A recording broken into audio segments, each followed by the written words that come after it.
Hey, super excited for you to join us today on the Gill Athletics Connections podcast. We're actually celebrating good news, and we're hopefully going to be providing just an abundant amounts of value for you out there, for all you track programs, high school and college, to be real frank. We're going to focus on college today, but help me welcome Andrew Dubbs, the throws coach at Virginia Tech University. How you doing, Andrew? Good, Mike. Thanks for having me. Glad to be here. Are you all interviewed out? You know, we had some good news. It would sprinkle with some bad news. Let's be real frank here. But you've been doing a lot of interviews on everything that went down today and for the past month or so, I guess, huh? Yeah, it's been a whirlwind, that's for sure. Overwhelming, but glad to be able to come on under these circumstances and share our UConn story and what we've been able to do to help the program, and hopefully other programs out there. They never get into this situation, but unfortunately, if they do, hopefully they can take even one shred of this and help themselves. Absolutely. Well, let's do a little bit of background. Let's get to know you a little better to help learn why are we even talking to the Virginia Tech coach about UConn. That just seems ridiculous, right? Not the same conference, nothing here, right? So let's talk about you. You have been a throws coach for quite a while now. You've coached. Tell us some of the places you've coached at here in the past. Well, after graduating from UConn, I went down to Auburn University under head coach Ralph Spry and throws coach Jerry Clayton, and was in graduate school down there. And while volunteering at the same time, I always knew I wanted to get into coaching. And Coach Clayton's the best in the business, and the opportunity to learn from him. And him and I are still extremely close today. We talk all the time, and never stop learning from him. He's a wealth of knowledge. He's probably forgot more than I'll ever know, but he's been tremendous throughout my entire career, and is the reason why I'm at where I'm at today. And from there, I went to the University of North Carolina, my first full-time job under head coach Dennis Craddock.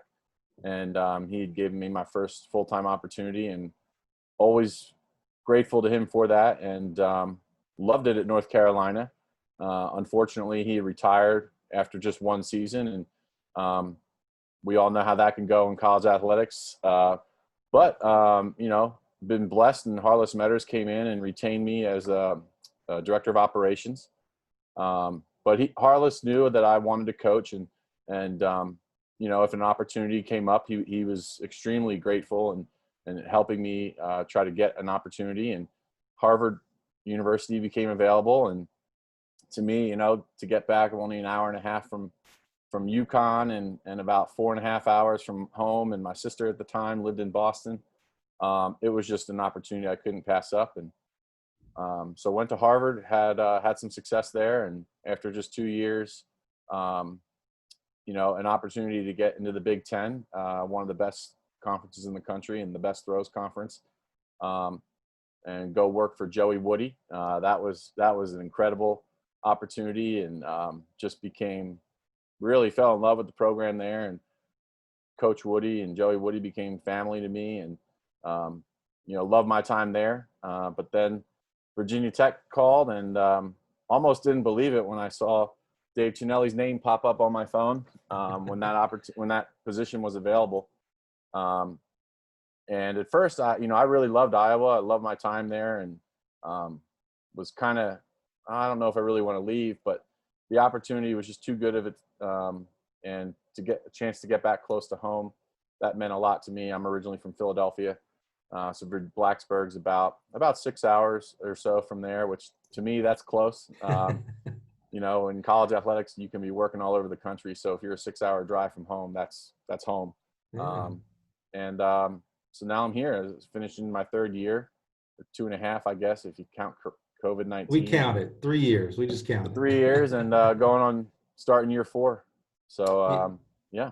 I'm always struck by your career about the type of people that you had as mentors. You mentioned Jerry, Coach Craddock. I mean, God rest his soul, one of the most amazing people in the whole world. Even Harless, it reminded me when Harless got the head job at UNC, someone we were talking to earlier in the podcast series talked about, getting to know people outside of your event area, because Mm-hmm. a throws coach isn't going to hire a throws coach. He already has one. It's like, oh yeah, Right. Harlan, he's a throws coach, and really good too, by the way. It's like, holy Yeah. crap, what am I going to do? So we're going to have you come back on the podcast one day in the future and really unpack that, because you just gave us a great 3-minute snippet, but man, there are some just fantastic. Again, Joey Wood. I mean, Yeah. everybody you mentioned, Dave Chanel, he's one of the greatest people I've ever met. Yeah, I've been extremely blessed in that circumstance to, have had some tremendous head coaches that I've worked for, and it's really just guided me throughout my entire career. And it was kind of funny, and I've said this to Harless since, that when he was getting hired, there were 4 total candidates, and only one was a throws coach. So in my mind at the time, I was like, anybody but him. Because like you'd said, you're not going to be a throws coach as a head coach and hire a throws coach. So, but he got it. And my initial thought was, oh man. But then boy, did that turn into a blessing that I didn't see coming, and just extremely grateful for what he did for my career. And you already, spoiler alerted us. So the real news of this is, so why is a guy who has worked at such great places and is now doing a fantastic job at Virginia Tech, why in the world is he fighting for the University of Connecticut? Well, that was your alma mater. You actually threw. You were a Husky. I had no idea you were from Philadelphia, by the way. I always learn something new. I love that part. And so today it was announced that the University of Connecticut is dropping 4 sports. They're dropping women's rowing, men's tennis, men's swimming and diving. And unfortunately, the one we're going to talk specifically about here is also men's cross country. Now, earlier I stated we're celebrating today, and you would think, well, why? Why in the world is Gill Athletics? Why in the world is a UConn alum celebrating the dropping of men's cross country? It's because there were, at least from the outside, and Andrew, you're going to help us unpack this a little bit, there were rumors that men's indoor and outdoor track were also considered for the dropping of sports today. This press release that I'm looking at here from the New Haven Register could be radically different right now. So why don't you take us back, tell us when and how did it start? Was it a rumor? Did someone from UConn call you? How did it come about that men's track and field indoor and outdoor might be on the chopping block? So around the mid-end of May, there was an article in the Hartford Courant just discussing the landscape of UConn athletics and some suggestions and possibilities of things that could be done over the coming weeks to help. And then maybe a week or so after that, there was an article written in Sports Illustrated. Read that and started to really grasp the reality of what's going on at UConn. I mean, living down now in Virginia, you're not there every day. But one of my best friends and former roommate at college is now an assistant coach up there, Musa Kano. And him and I talk all the time regularly anyway. So I call him one morning and I said, hey, did you see those articles? And he goes, should I be worried? And I was like, well, so we just started talking. And, May 30th rolled around. It was a Saturday. I'll never forget it. And Moose and I were talking, and this was probably a few days after the Sports Illustrated article had come out. And I finally just said, Moose, you know what? We have to do something. And we just started texting men and women that we were on the team with. And within an hour, we got 51 people on a Zoom call. And thank God for Zoom. Wow. And yeah. So we get on a call and just kind of told everybody, hey, here's the landscape. And at the time, we didn't know a whole lot. I just was kind of piecing things together in my own mind and knowing what happens in college athletics sometimes when things like this come up, and just said, hey, we need money and we need it fast. And by the end of that call, we had about $27,000 already. And pause right there, because let's set the stage a little bit. And you probably know it better because of the research you've done, obviously, through this. UConn athletics was already running into a fairly large deficit. Of course, football gets the blame, and maybe so, by the way. I'm not here to point fingers, but we do see balance sheets and we know what was happening. Sure. Even I remember some of those articles, because there was even there was either an article or a discussion board about the bonus structure that the football coaches have, which if you know anything about it, on one hand, it looks pretty laughable, to be real frank, the different bonuses they have. However, I do like when people try new things. So I don't blame the AD for trying just radically new things. It doesn't seem like it was the greatest thing in the world, but okay. So they're already running a deficit. However, now we have this great quarantine coronavirus deficit on top, right? Basketball, which, hey, I don't know if you know UConn, basketball is sort of important. Pretty there, good, right? pretty Yeah, good. men and women's kind of vital for Yeah. UConn athletics, right? Yeah. So we miss out obviously on the basketball tourney. The rest of rest of athletics gets canceled, and there's all this uncertainty of enrollments and things like that. So you said you got 50 plus people. Were these all alumni or? Yeah, they were. Every one of them was just teammates that were on the team together with Moose and I, and both men and women. And many people may or may not know, for a long time, the UCONN Track and Field program had split gender programs. So there was a men's coaching staff and the men's team, and separate women's coaching staff and the women's team. And then last summer, J.J. Clark, the head women's coach, took the job at Stanford. And at the time, the administration decided to combine the programs. And so Greg Roy, who had been the head men's coach for, at the time, 34 years. Yeah. Yeah. They put him in charge and made him director. And so this past year was the first year of combined programs at UConn. But even though they've only been combined for a year, the relationships amongst the athletes has always been there, as if it's one family, one track and field program. So we've all been close for over the years. And so it was remarkable to see the response, but not surprising to get so many people on a call so quickly. There's been some fantastic coaches that have come through UConn, and athletes such as yourself, which I had no clue. That's awesome. I love that. But definitely Greg Gurova is where's his statue? I mean, he is UConn track. I don't care what gender he coached. Yeah. Dude, you think UConn track, you have to think Greg Gurova. I mean, it's amazing. He's done an amazing job. I think job. In his tenure, he's won 15 conference championships. Whether it was the Big East or the American in the last several years. And now they're going back to the Big East on July 1. So yeah. He's been pretty successful. Does he happen to be an alum of UConn as well, or no? No, he's not an alum, but he was hired in 1985 and was an assistant for a handful of years, I think 5 or 6 years, and became head coach around 1990, if I believe. So 1985. I was 9 years old when he started. I was not even born yet, so we'll go there. I almost asked you, and then I just let it go. No, I was not. I was born in 1986, so he got hired before I was alive. So and now we're here. Shout out to Coach Roy, because the tenure of coaches, it's a fun topic to talk about. That's shortening and everything, and maybe it is, maybe it isn't. I don't know, but definitely when coaches are at an institution for 10, 20, 30 years, it's something special, man.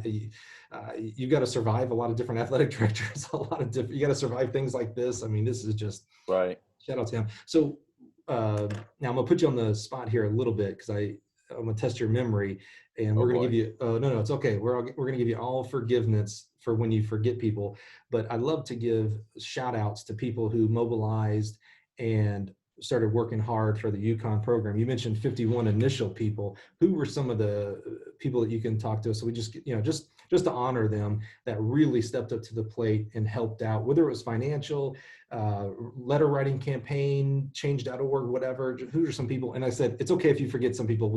It's a whole team effort here. Well, I mean, you just hit the nail on the head. It's absolutely a team effort. There's no way this was a one-man band. This was a 30-person circus, and I think that's the perfect way to say it. It was a circus because we didn't quite know what we were doing. I believe four people that were heavily involved work in fundraising as a profession, so that was a tremendous help. Oh wow! Yeah.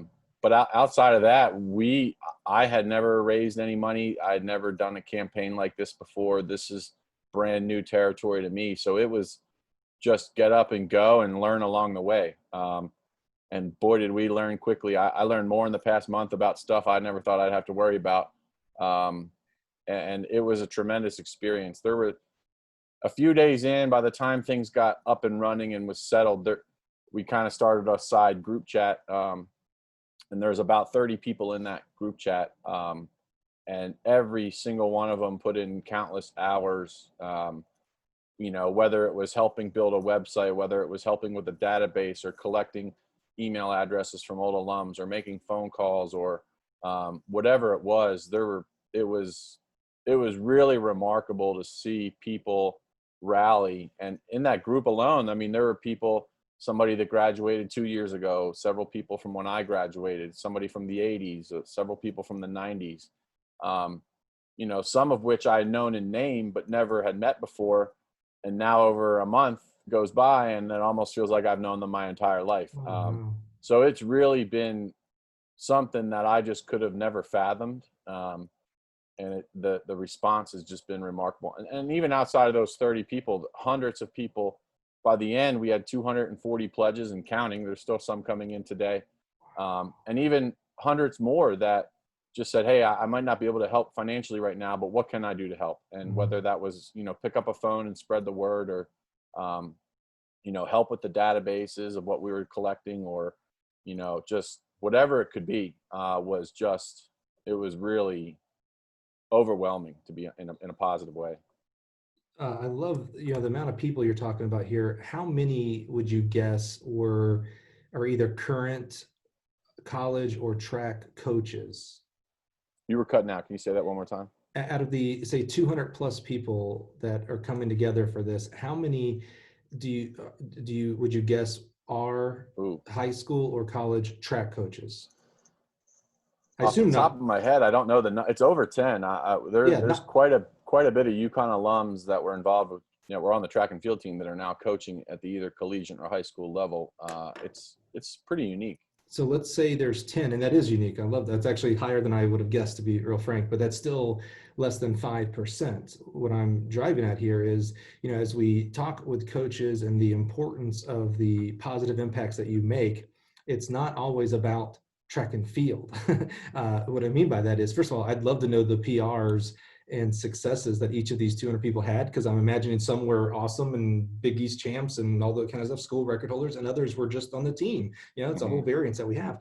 But more importantly, these 200 plus people all went on to do something positive in society, not just coaching track and field. You mentioned 3 or 4 of them were professional fundraisers. I'm sure there might have been some lawyers and doctors in there, and teachers and moms and dads. I mean, that's when you think about that scope, what you do as a person who chose the profession of coaching track and field, your impact it's way more than just around that circle, or in that circle. I was thinking the track, but the circle, to keep it throws friendly here. Yeah. One of the questions I was going to ask, but you kind of touched on a little bit, is when you heard and it started becoming real that, hey, we may be in trouble here for UCONN Track and Field. I was going to ask you what your reaction was, but you described it. You mobilized. You and Moose were like, hey, man, we need to do something. Right. So what were some of the actions? I know you talked about the Zoom calls. What were some of the research? What were some of the things that you were working to unpack to help convince the university that it would be an extremely wrong decision to drop track and field? I mean, like you said, number one thing was we mobilized, and it was maybe 20 minutes or so before that phone call, I made an email account on Gmail, just called it uconntfxc@gmail.com, and just told people, hey, if you can pledge, great. If you have ideas, great. If you have something that you want to help with, great, send it in. And as they started coming in, I was just putting them on an Excel database, and, name, contact information, and how much for how many years. And about 4 or 5 days in, it got to a point where it had escalated so quickly that it was getting a little out of hand in a good way. And, the UConn Foundation stepped in, and they were tremendous in helping us kind of take that over. And then we were just able to start calling more people and pushing. And we had countless phone calls and Zoom calls and text messages with ideas and the next steps we wanted to take. And it really became a full-time job for, a few weeks there, but it was fun. There was a lot of adrenaline pumping. You had the adrenaline pumping. It was fun to reconnect. And then you had the nerves of not really knowing what we were doing. And then you had the question marks of, is this going to really even mean anything? So there was just so many emotions and going on at one time for such a long period of time that I might even be forgetting some of the things that we did, but one of the things that we did is we just told people to, hey, if you can and you want to, write a letter to the athletic director, write a letter to the board of trustees, and just tell your story. Track is such a unique and individual sport, but also there's so much team camaraderie as well. I said at one point to some of our alumni that when I was in school, we won 3 team championships in the Big East. Only one was because we were the best team. The other 2 were simply because we showed up to the meet and we were just screaming and cheering and going obnoxious for our teammates. And I think it helped push people to PRs or performances they might not have thought possible. And that's what track and field is. There's that huge team aspect, but it's so individual and it's so diverse and it's so different that it just gives track a unique look. And so we wanted people to share their stories and share their backgrounds and what UCONN Track and Field meant to them and what it's done for their life. And I mean, there were hundreds of emails and letters that were written. There were 2 board of trustees meetings during the time that we were doing this, and people had an opportunity to call in and share their stories live to the board of trustees. So we had done that. So it was really, as I still think I haven't fully grasped what we've accomplished. Hopefully I will in the next week or 2, but it really is just, it's left me speechless almost. Talk about, mentioned that a couple of representatives were able to call into the board of trustees. What official meetings or, whether it was Zoom or phone calls, whatever, did you have with athletic director or board of trustees president? Did any of that occur? All of those were done with the coaching staff in place. And, we would have questions and Coach Roy would either have an answer or he would go and try to get the answer through the administration. When this first started, I'd kind of said to him, hey, here's, after that first phone call, I'd called him on Saturday night and said, well, here's $27,000, coach. I don't know if it'll help. And his wife was there and he told her, and she started crying just because the alumni were, stepping up like that in a time of need. And he was taken back that we would even think to do it. And, so him and I just sort of started being in communication. I've probably talked to him 2 to 3 times a day, every day in the last month. He's number 1 on my speed dial right now. And, he had heard, he had a meeting with the athletic director and he was told, everything's on the table, anything is an option. And that's all we needed to hear as alumni, to know, hey, anything could happen. So let's give them a reason to not have us be one of those things that could happen. And we just took it and ran, and we haven't been told yet to stop, so we're not going to stop. Yeah, that brings up a good point. And maybe you addressed it a little bit there. What role did the current staff have in this? And what I mean by role is, where did, I'm gonna call it the alumni of track and field, where did they sit? Because it sounds like you weren't necessarily communicating with the board of trustees or athletic director. It was coming through Greg as the director. Was it you were really supporting the coaching staff who was fighting, or what? I think it was a little bit of everything. Obviously they had never been in this position either, the coaching staff. This was new to them. This was new to the alumni. Nobody that I can recall that is a coach of our alumni has been in this position with jobs that they may have had. So it was new to every single person involved, all several hundred of them. And so it was literally a learning experience by the hour. I would have conversations with Coach Roy in the morning, and then he at maybe 8 or 9 a.m. and he'd be calling me at 11:30 with a change to whatever it was that we talked about. So it was just go until we're told not to go, until we're told, hey, we messed up, and we haven't been told any of that yet. So we're still going. And there was a point, I believe it was, so we raised the money from May 30th until June 8th, I believe. That was a Monday, 10 days, Sunday to Monday, Saturday to Monday. May 30th to June 8th. Yeah. That's a week essentially. Yeah, 10 days, exactly. Oh, So okay. we brought in 240 pledges and $1.6 million over the course of 10 days. Wait a minute. Hold on. There must be a bad connection. In 10 days, there was so much fervor and love for the UCONN track program. Hmm. 10 days, 200 pledges. That's important too. Yeah, 240. 240, a million and a half plus Hmm. pledges. Hey man, Yeah, if you think there's not money for track and field, and I mean that for scholarshiping and right. endowments and such, that is the story of, that's amazing. It Holy really was. And cow. I had called at one point, I believe Wednesday after we had started, we had our first big alumni Zoom call where Coach Roy's like, all right, I'm just going to host a Zoom call every day so we can educate all our alumni. So this first one that we had, there were over about 100 people or so on the call, and you know, everyone was just all excited. And one guy had said, I'm going to give $10,000 a year. And another person said, I already gave this much, I'm going to double it. And in a matter of like 5 minutes at one point on the call, we had like $50,000. So it really took a life of its own, and we just held on for the ride. And at one point I said to myself, you know, because people started asking me questions as if, hey, what should we do next? Yeah, I'm in college athletics, but I've never done anything like this. So I was like, well, I don't want to give a wrong answer. So I had reached out to my sport senior administrator here at Virginia Tech, Chris Helms, and he was remarkable. And we had a conversation, and I said, hey, this is what's going on. This is what we're trying to do as alumni. Do you think we're going about it the right way? Do you have any advice? And I told him the amount of money and the number of pledges that we had. And at this point, we were around, we had just broken 200 pledges, and we were about 1.2 million or so. And he stopped me and he goes, how much and how many pledges? That's what I'm saying.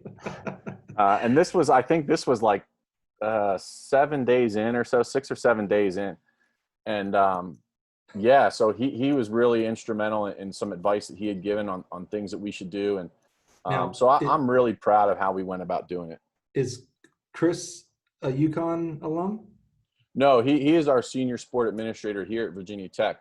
Right, but he's not a UConn alum. No, but he's just somebody that I, you know, we have a good relationship, and I really Yeah, trust him, and I felt that I could reach out to him and he could give me some advice on, you know, he knows the inner workings of administration. So absolutely. Shout out to him. You talk about the definition of selfless. You know, let's not sugarcoat things here. Virginia Tech and UConn and every college right now is going through something. Every right. college. I Yeah. mean, you know, the deficit that is being run up because of coronavirus and quarantine. And by the way, and we still have so many big question marks right ahead of us. The next July and August and September are going to be critical to what college athletics and college in general looks like. So Chris has got his own stuff to be working on right now, and I know he is.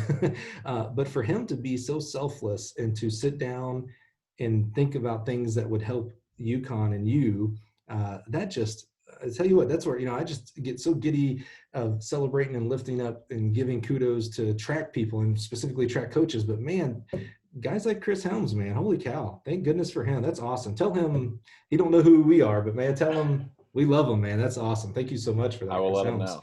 He will never listen to, you know, he's not a track guy, so he's never going to listen to the Connections podcast. So I'll send it to him. there you go. There you go. There's at least one listener going to happen right there. Chris Helms will listen. We got one. Right. That's good. We have That's one. good. So the vote, the board of trustees meeting was yesterday, right? Yes. The 24th. Correct. And the vote was yesterday, the 24th. Right. On the either yesterday morning or even the night before on the 23rd, did you have any idea what was going to happen, and what was your confidence level that positive was going to happen, you know, keeping track and field? I was pretty positive myself. I tried to stay pretty level-headed. I didn't want to psych up maybe other alumni that maybe are not necessarily involved in college athletics and that were kind of asking for advice. I didn't want to give up too many hopes to too many people. And so I tried to stay pretty level-headed, but internally I was pretty confident. I'd felt that what we had done, the way we had gone about it, the steps that we had taken to do that in such a short period of time, part of our sales pitch at one point, we can get into that in a minute, but a part of our sales pitch to the administration was, hey, this is what we've done in 10 days. You know, what can we do in 2, 3, or 4 years? So I felt pretty good. I mean, there's literally nothing more or else we could have done in that period of time. So I felt good about it. I still know the realities of college athletics and how they operate, and knew that there was a chance that this might not have mattered. Not necessarily because people don't care, but just because at the end of the day, it does come down to having to balance things and, you know, participation numbers, budgets. So I was well aware of that. So I tried to stay calm. The night before, I talked to Coach Roy on Tuesday night, maybe around 6 o'clock or so. And I said, well, if you don't receive a phone call, the meeting was at 8:30 on Wednesday morning. So I said, if you don't receive a phone call between now and 8:30, that's probably a good sign. And I went to bed, and I called him at about 7:45 a.m. the next morning. And I said, so any phone calls? And he goes, actually, yeah. So I was like, oh no. And that's when we had found out about cross country and, you know, what they were going to do. And there were still some questions in regards to the logistics behind exactly why cross country was cut, and those things are still being sorted out as we speak today.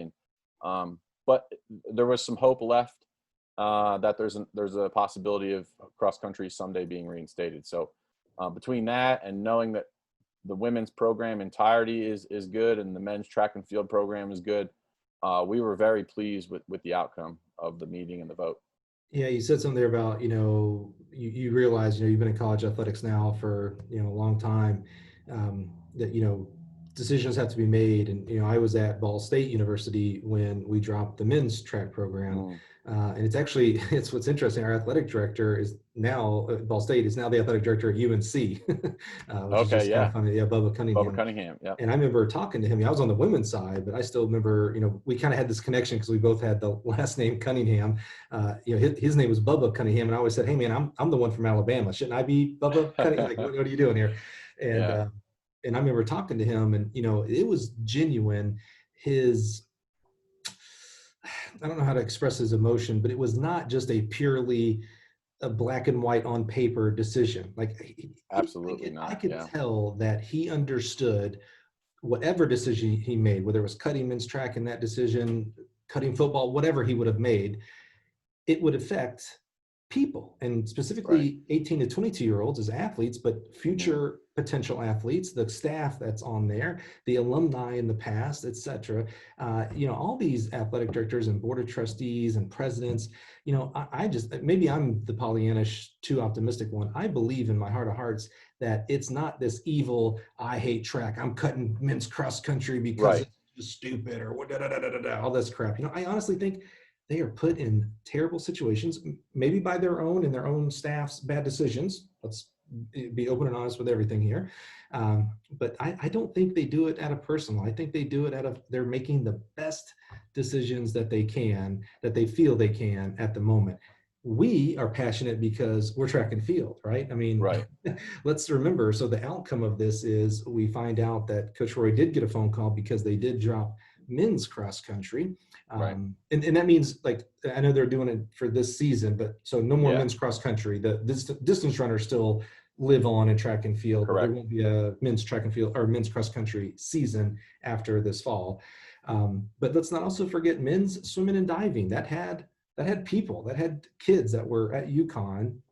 Their opportunity's gone after next year. Men's tennis, which I believe I read in this New Haven Register article, was not a scholarship sport already. However, they still had people on their team. And then the one that was kind of most interesting to me, and I'd like to get your feedback on this, was women's rowing. And certainly it's not interesting to me because I'm a rower. I can't even swim. So that's why you row. That's why. No, I mean, stay in the boat, stay dry. I barely drink water. I'm so scared of it. Okay. But what was interesting to me is the coach for rowing. She said in this article here, I'm just simply reading what the article said here, that she addressed the board by teleconference on Wednesday morning. She noted, the women's running coach, that she had been informed by the athletic director of the school's plan on Tuesday afternoon. So you mentioned the phone call. She obviously got a phone call, but here is the part that really, and this is where I want to center the next part of this conversation, Andrew. Her quote is, "I did not believe rowing would be a part of this proposal. Obviously, I was mistaken, and very few saw this coming." And, you know, honestly, when you look at Title IX, and they talked about her number, something like 60 rowers, 60 female rowers. So when you talk about offsetting football and all that stuff, that seems noteworthy. Like, yeah, I bet you, Right. I'm a gambling man. You guys maybe know my background as a professional poker player. I like to gamble. I probably would not have bet that women's rowing would have been cut, and yet it was. And I Right. think there's a lesson there. They didn't think they were on the table. You guys thought you could be on the table, and so even if you were, you can't go back and find out were you ever or not, but you mobilized to do everything in your power to take that, to make that decision as difficult as possible, the decision to drop men's track. Yeah, I mean, the whole thing, the whole process, the whole month, what led up to the start of that month, what led up to the situation that UConn's in now. You could pinpoint to a variety of things, but at the end of the day, last year, and these numbers are public knowledge. That's how I know them. UConn had, I believe, it was a little over 80 million, a little under $81 million in expenses, and their revenues were just over 38. So they served a $42.3 million deficit in the athletic department during the 2018-2019 fiscal and academic year. For those that don't know, fiscal and academic years, most schools run July 1 to June 30. So, there were some indications there that something was going to or had to be done. Once the university came out and stated that they were going to ask the athletic department for a $10 million cutback, that became on the athletic director and his senior administration, their shoulders, to figure out how to do that. And in college athletics, any way you slice it, $10 million is a lot of money. So there's, whether that comes from one person writing a check or whether that comes from cutting sports or cutting budgets, it's going to come from somewhere. And that's what makes, going back to what you were saying about Ball State, that's what makes this so difficult, is that no matter what, at the end of the day, people were going to be affected. And just the personality and the person that I am, combined with the love that I have for UCONN Track and Field, I was going to do everything that I could, along with anyone that was willing to jump on board and help, to make the effort and try and save the program. And our ability to do what we did, I'll never understand it. But when Coach Roy early on, and I don't think he was just willingly told this, I had some questions for him, and then he went and asked those questions to the athletic director. And the moment he was told, and this was early on, the first day or two, when he was told, and his response, I believe it was Monday, 2 days in, when he was told anything and everything is on the table, like I said before, that's all we needed to know. I didn't need to know the details of that. To me, that literally meant anything and everything. So if you were a facet in any capacity of UConn athletics, you were up on the table. And that's what got us going. So, so that, to me, that was what really just was the fuel that we needed. When you to move found forward. out the results, and I know you were a thrower for UConn, you weren't a distance runner, right? I'm assuming No, you didn't dual roll, right? Yeah. no, just shot put discus. Yeah. What were your emotions when you found out what the actual results were? And so men's cross country Yeah. getting lost, but the rest is saved. Good, bad, indifferent? Oh, I felt terrible. To me, it's one program. Track and field and cross country, they intertwine. And like you said, I am a thrower. I'm a throws coach. I'm a big man's background and mentality. But some of my best friends on the team, and to this day, are distance runners or distance coaches. And I love distance events, which is kind of maybe weird. I don't know, but I guess I'm a weird guy. But I love cross country. I love the team aspect of cross country. I love distance running. Every year I tune in to watch the NCAA cross country championships, and I'm all trying to figure out calculations. And, I'm just a fan of the sport. And to know that at UConn, at my school where I went and put in 5 years, to know that opportunity was no longer going to present itself, I beat myself up more about that than I did celebrate the victory of having track and field still. Over the last 24 hours, I've started to accept what I absolutely respect the decision, because I know it's not easy. And I have zero hard feelings whatsoever, but I've started to kind of just, calm myself down and, okay, why was cross country cut? Okay, what are those answers? Okay, now we're going to take those answers. How can we find a solution? How can we, was it a financial thing? Was it a roster participation numbers? Answers that I think I know, but I'll reserve until I know for sure.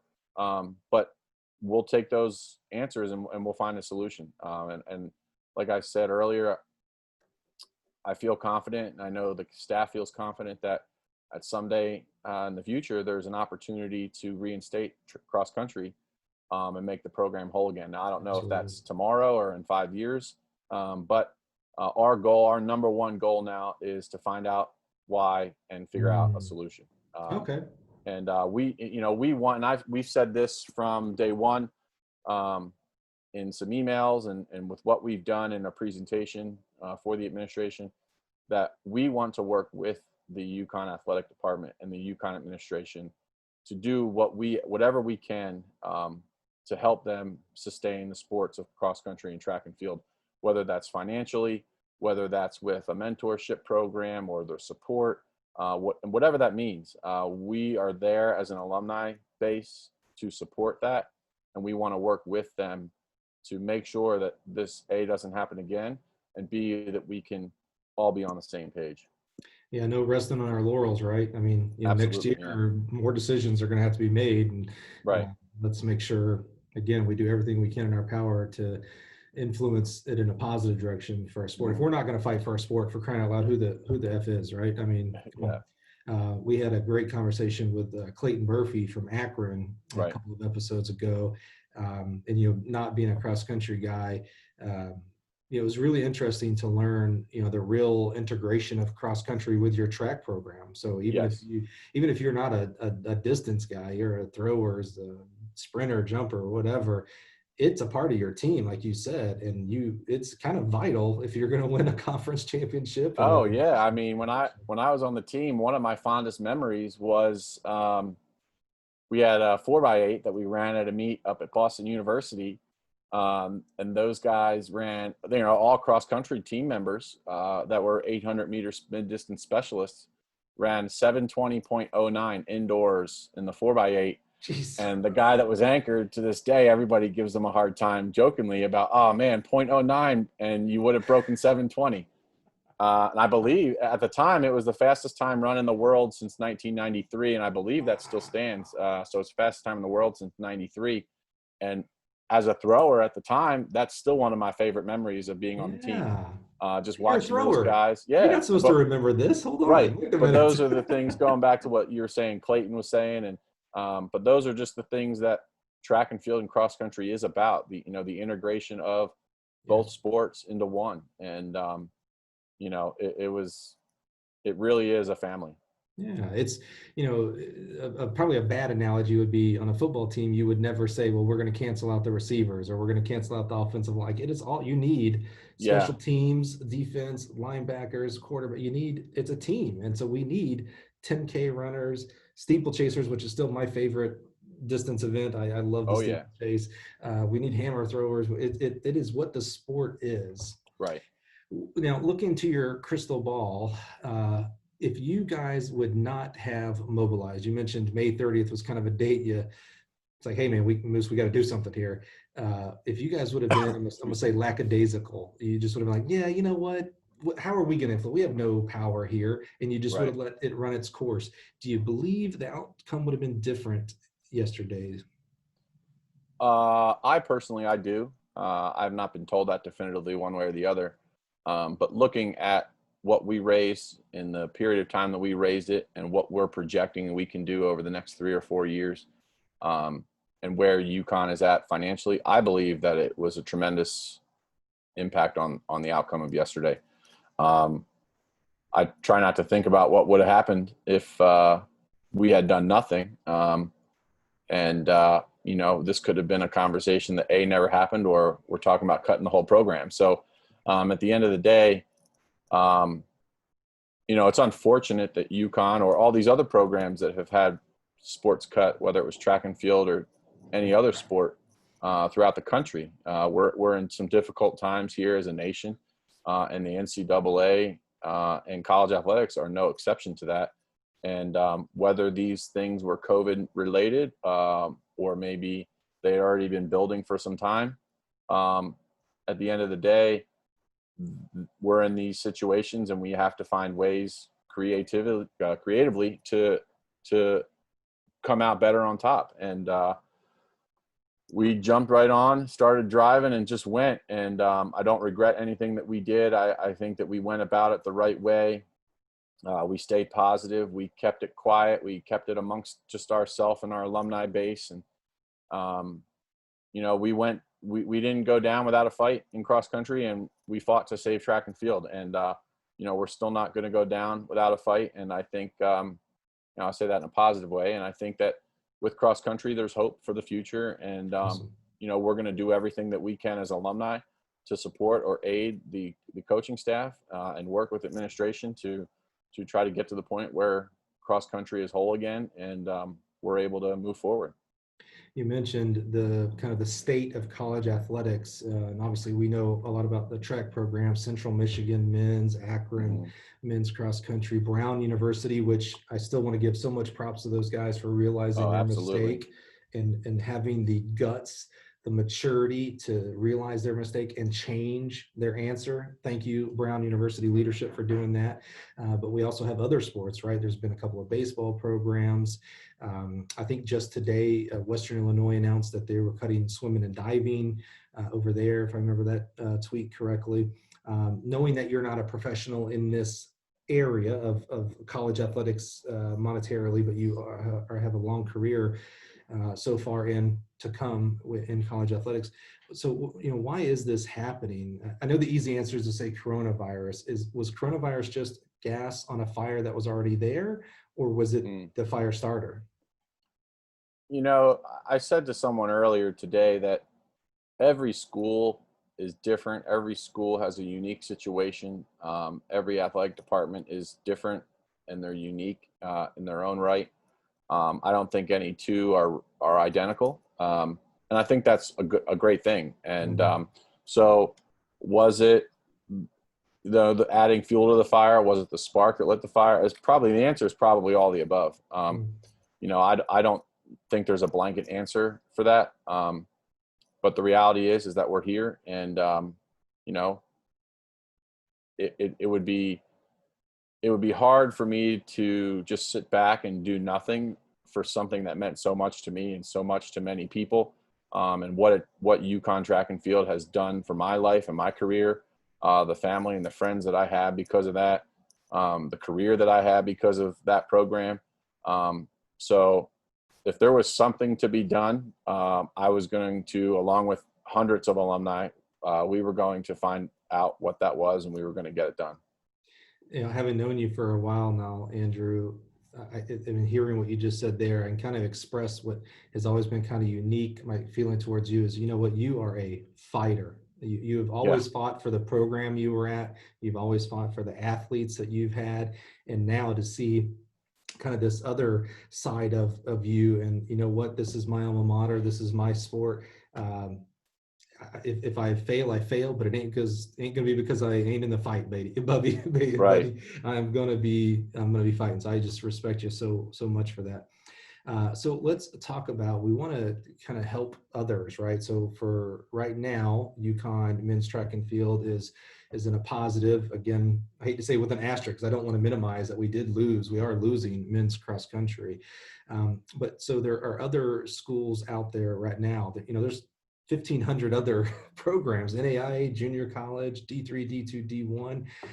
What can we glean from you and your experience and I call it your team, your 200 plus donors, your real core of 50 immediate jump on and active warriors?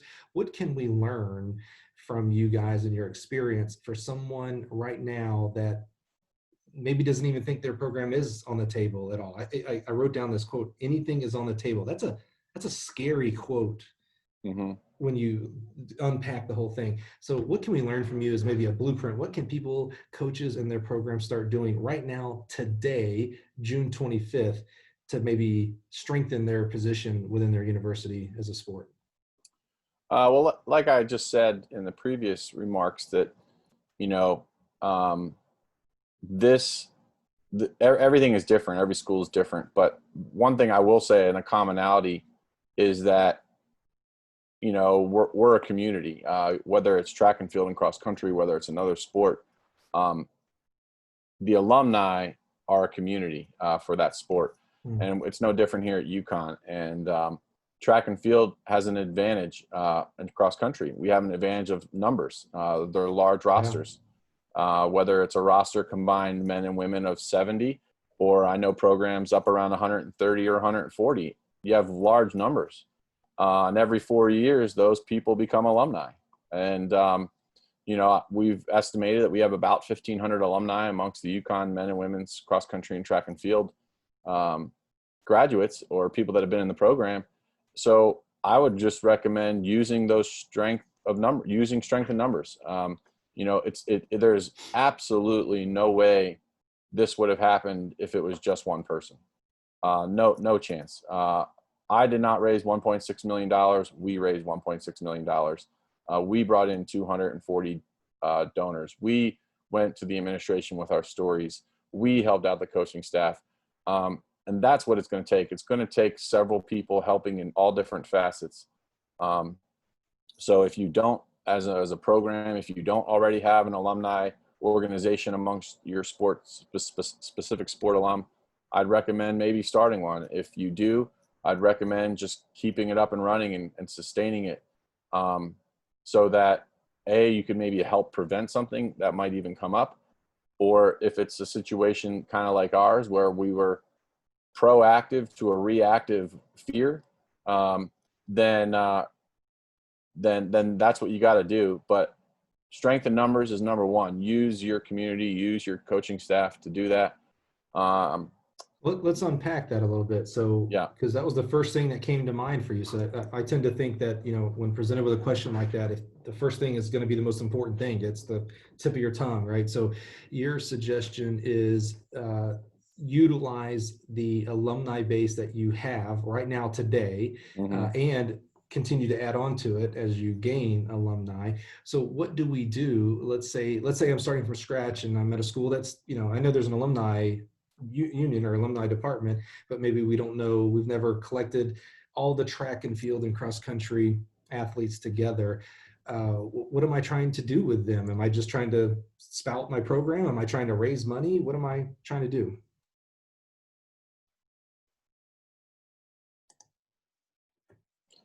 You had just said it. We've done a little bit of all the above. We started from scratch. We started with nothing. Coach Roy had a list of alumni in a database, but we didn't have that. We as an alumni, we would get updates from him periodically from the program or whatever the case may be, but we didn't have an official, hey, let's get together and do these sort of events. So we started all of that. That came from nothing. So we're now going to take the next couple of weeks that we've gotten this decision, and we're going to form an official organization for our UConn Track and Field and Cross Country alumni. Details of that we don't have all worked out yet, but we will in the coming weeks. And I've seen other schools have those. We're actually doing that here at Virginia Tech as well. We do have an organization, but I know we're now being a little more proactive, not because of this, but we had already been doing it, just starting to build a network and go from there. It was funny because prior to all this happening, early on, when the indoor championships were canceled and the outdoor season was canceled, another one of our alumni, Pete Kumalis, is the throws coach at Villanova. He had called me and just said, hey, let's get together on a call with just the coaches that are alumni from UConn and just start, spitballing some ideas about an organization. So he had actually had that idea, and we had started it. We had, we had several calls and things like that. And the last thing we were going to do was fundraising. We thought the number one thing we wanted to do was build a networking connection amongst the alumni. And also help with career networking for the current student athletes. Right. Yeah. Hey, Mike Cunningham, I work at Gill, and somebody else might want, so let me connect them. Or, Andrew Dubbs is a coach. Let me connect them. I want to be a coach. So those were our first kind of thoughts. And then everything, kind of flipped on its head, and we just went from zero. When we were going to take our time, we thought, okay, the first championship at UConn was 1997. Coach Roy wanted to do a 25-year reunion, 2022. So we're like, perfect. We'll take our time. We'll get this thing up, nonprofit organization, get a structure. And we got a year and a half. This is awesome. Well, little did we know 10 days. What was going to happen. Yeah. We took a 2-year plan and converted it to 10 days. I don't recommend doing that, but sometimes you just have to read and respond, I guess. And that's what we did. So now that we got the decision we got yesterday, we'll take a deep breath. I'm going to visit my family Sunday, sit at the beach for a little bit, and then we'll come back and try to just organize and set ourselves up with a structure and go from there. And I think that's really important. Now that I've learned a lot that I've learned in the last month, to do that. And there's some other teams out there that already have that. And I've kind of gone on their websites and, stolen some ideas and learned. And, we're going to try to implement some of those things and then do a lot of our own. So organization, structure, and community are the biggest things that anybody could do. And then if I can add, the one thing, stay positive. During situations like this, it's really easy to blame it on an individual or blame it on an administration or blame it on a specific program. That is not what we wanted to do. We knew that, hey, that's not going to get us anywhere. We're trying to come up with solutions. And at the end of the day, we're all UConn Huskies. We're all student athletes that graduated from UConn. We all love UConn. So we're in this together. You go through your college experience at any school in any sport, and some of your best friends, people that you hang out with, you eat with, you live with, they're either your teammates or they're other athletes. And it becomes a community. So at the end of the day, we were all in this together. Any sport that was up for consideration. And that's what we wanted to do, is stick together, keep it positive, try to come up with solutions, and move forward rather than just sit there and dwell on what could be or could have been. I'm going to steal a line from, I think, a mutual friend of ours, Gabe Sanders. Oh, yeah. I just saw Gabe recently. Head coach at Boston University. He told the story, and I'm pretty sure he's okay with me telling the story. Otherwise, I'm ruining this friendship, and it won't be mutual anymore. It'll only be your friend. But he talked about that same thing about, we're all pulling on the same rope. We're all UConn. And I can't remember what school he was at, but basically he had an administrator say to him, or maybe he heard it from another coach, but he was like, your paycheck, it says UConn on it. Guess what? My paycheck says UConn. Like, we're all on the same team here. Exactly right. Yeah. And I think it was interesting to kind of see, like, when we first started, okay, there was maybe a dozen of us that are in college athletics, whether it's in some capacity, coaching, administration. We kind of understood, because this is what we do on a daily basis. All right, what can we do? Whereas, you'd see some of your other alumni initially, the reaction is some frustration. And so it was funny. There were some Zoom calls where every day that we did a Zoom call, some new alums would, as they started hearing, they'd jump on the call. And, they would usually last an hour, hour and a half or something like that. And by the end, it would just turn into conversation like, hey, how are you doing? Good to see you. And some people would just be like, oh, I can't believe this is going to happen. How could they do this? So I would just let them vent for a little bit, kind of get it out there, get it off their chest. And then I would just kind of jump in and say, hey, here's where we're at. Here's what we're trying to do. I totally understand everybody's frustrations, but at the end of the day, let's rally together, and strength in numbers is the key to our success. So, as people started understanding that, it was really impressive to just see how people just jumped on board and were like, what can I do to help? I can't wait to get you, Andrew Dubs, back on the podcast one day, because what I'm learning here is Andrew, Mr. Positive Dubs here. But not only that, the emotional intelligence that you just shared with us there, that, you know, everybody processes things a little differently, right? Some may come from a negative front, some may come from a sad front, some may come from a positive action front. None of them are wrong or right in their own, right?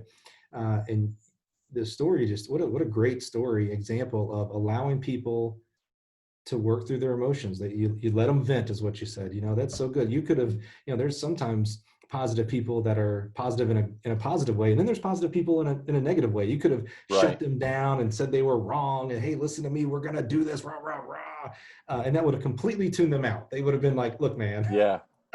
Well, going back to our administrator, Chris Helms, that's why he was so great, because I was like, well, man, people seem to be listening to me. I better make sure I'm giving them some of the correct advice. So when I talked to him, we talked for over an hour that one day, and I was like, I just want to make sure I'm not saying or doing something wrong here and giving out this advice. So, yeah, you know, I learned from everywhere and anyone I've ever been around, even if maybe not in that moment, I might have understood or agreed or seen what they were seeing. But I've over the years, I've definitely learned from my own mistakes, and an opportunity to just sit back and see things from a different perspective is something that I've learned to adapt to, and something that I've it's become a trait of mine. And, you know, whether that's right or wrong, everybody's different, but I've definitely felt that I've had more success in recent years on all sorts of levels because I've done that. And, you know, you always learn every day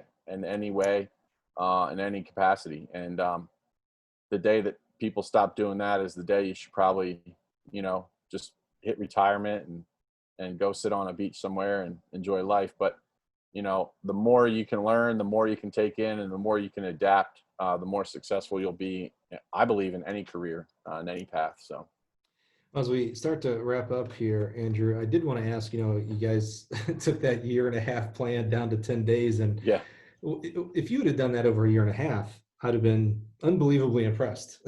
So to do that over me 10 too. days, holy cow. Me too. What is you know, it's easy to say fundraise, you know, get pledges and things like that. What is the goal of fundraising? And what I mean by that is, you know, the stupid answer could be, well, yeah, to spend the money, duh, you know, but Right. Is it to endow scholarships? Is it to, I don't know, what is the Good one question. what does it do? I mean, if we would have had this conversation 5 weeks ago, I wouldn't have had any answers for you.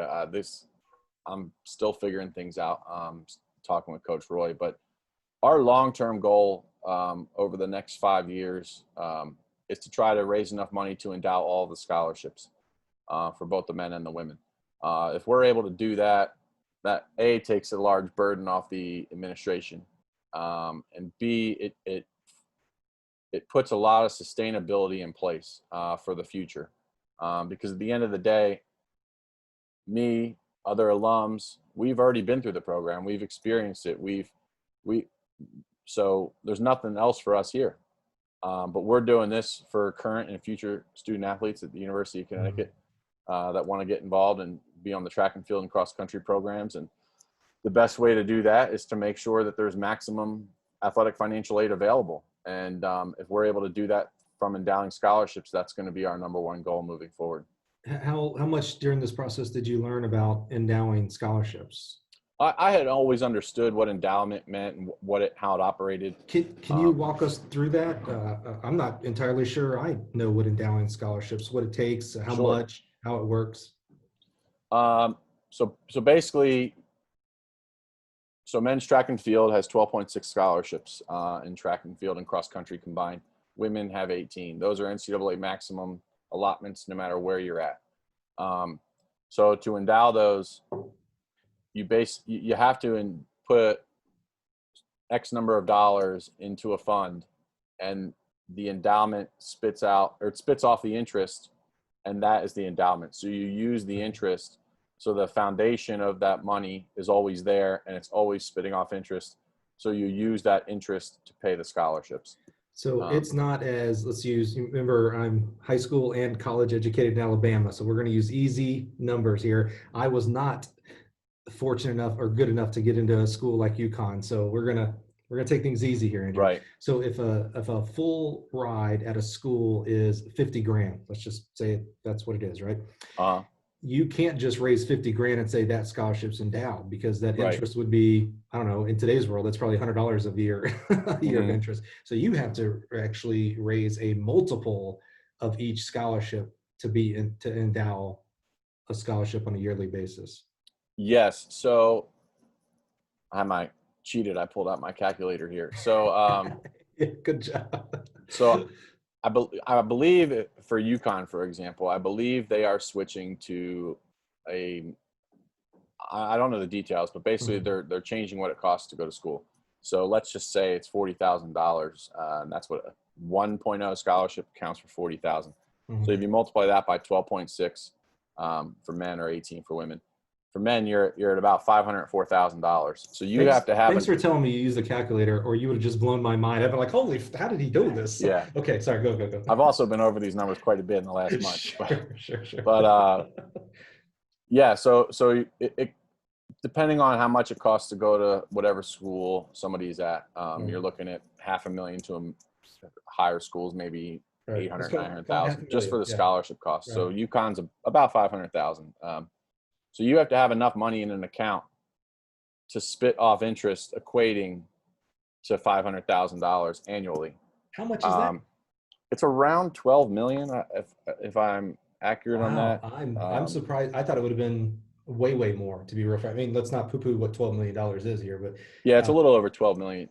So generally endowments will spit out the accounts that they go in, the funds that they go in will spit out anywhere from 4 to 5% traditionally. So, you need to be able to have enough money in an account, 12 to 12.5 million, to shoot out that 4 to 5%, which will get you $500,000+. So depending on your school and the interest in that exact account, it would be a larger number. Do they ever, so UConn, the school, has an endowment of some ungodly told millions, maybe $1 billion. I know some of the Ivies have, money I can't even think of how much money that is, right? Having worked at Harvard, it's unbelievable. Oh, that's right. Is there ever a situation where you go to the school and say, okay, we need 12 million to endow all the men's scholarships. We're going to fundraise 6. Can you match that? And then we'll be floating off the interest. Yeah, I mean, those are options. Those are possibilities. There's a million different ways you can slice it. Whether it's an alum wants to endow a scholarship maybe on behalf of their family name, behalf of their event, whatever it may be. There's a lot of ways you can do it. And I say 12.6, but that's just a set number. I do believe UConn already has a couple that are endowed for track. It might be 1 or 2. So I don't know if we'd have to come up with all exactly 12.6, but whatever it may be, 12.6 is the max number. And we still have to get some clarity on exactly what is in the endowment for scholarships for men's and women's track and field and cross country. But we'll get those in the coming months and figure out what number we need, and we'll go from there. But I would say, if you'd asked me 3 weeks ago, I would have said, oh man, there's no way. But what I've learned in the last month, I think that it'll absolutely be a task and something that we need to really work toward doing, especially once we get back to, more normal, quote unquote, business hours, as people return to jobs once COVID starts to lighten up. So we have to set up an organization. We have to set up a system that will allow us to operate on a voluntary, limited basis, because people are going to have families and work and things like that. So, but I believe that over a period of time, over the next several years, that we have a very strong possibility to be able to raise that money and endow those scholarships. Man, that's awesome. That would be such a blessing. And you talk about strength in a program.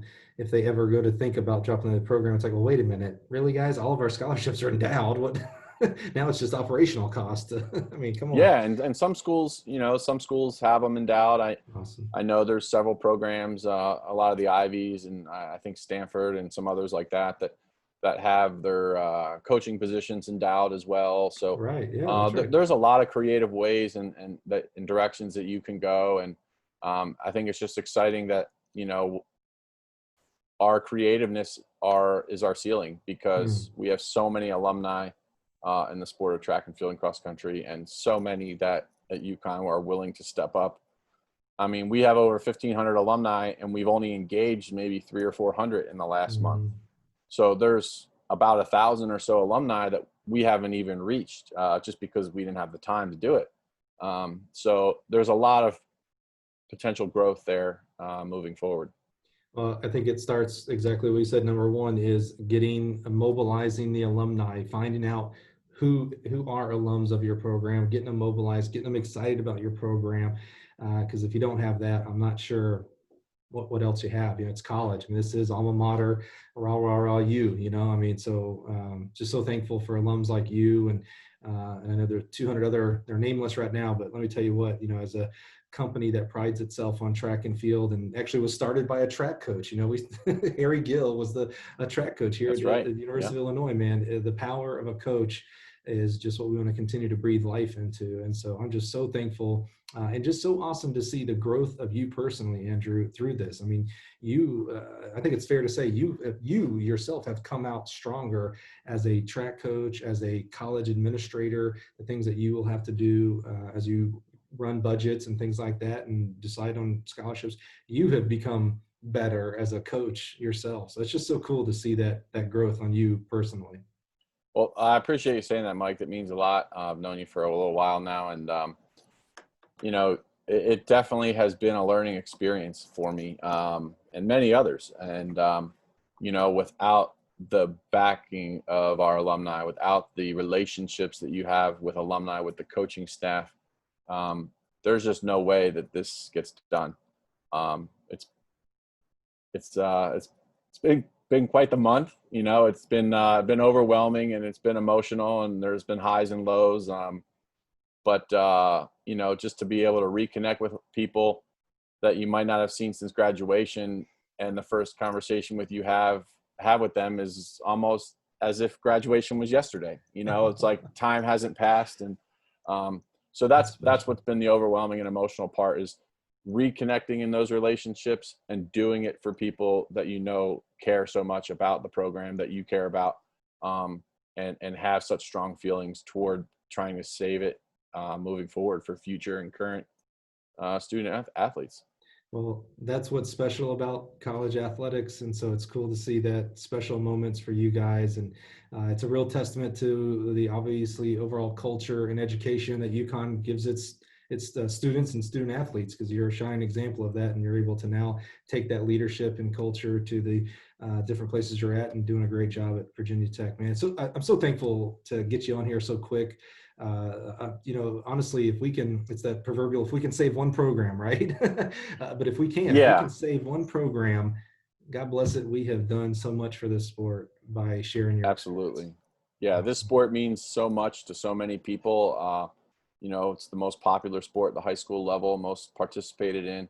Yep. I believe it's the same at the collegiate level. And, to see that shape the lives of young men and women so that they can become future CEOs and administrators themselves, and coaches and lawyers and doctors. That's what it's all about at the end, is taking such a diverse group of individuals, putting them together in one pot, and just seeing the things that are made from that is remarkable. Well, I definitely can speak for everybody here at Gill Athletics. I tend to like to speak for the sport of track and field as well, just because of the things that we do and the involvements we have. And I can say kudos from all of track and field to you, the alumni of UConn. I know there were many more non-alumni that were concerned as well, and were helping, doing everything they can. And kudos to the administration at UConn for making the right decisions, at least on the indoor and outdoor track and field component. I love that the door is not shut forever on men's cross country. Yes. And that now that kind of gives you a goal to continue to hit. And I think you guys are going to do, you're off the starting line with a bang, man. So just so proud of you guys and can't say thank you enough. Ladies and gentlemen, Andrew Thank you, Dubs. Mike. Appreciate it.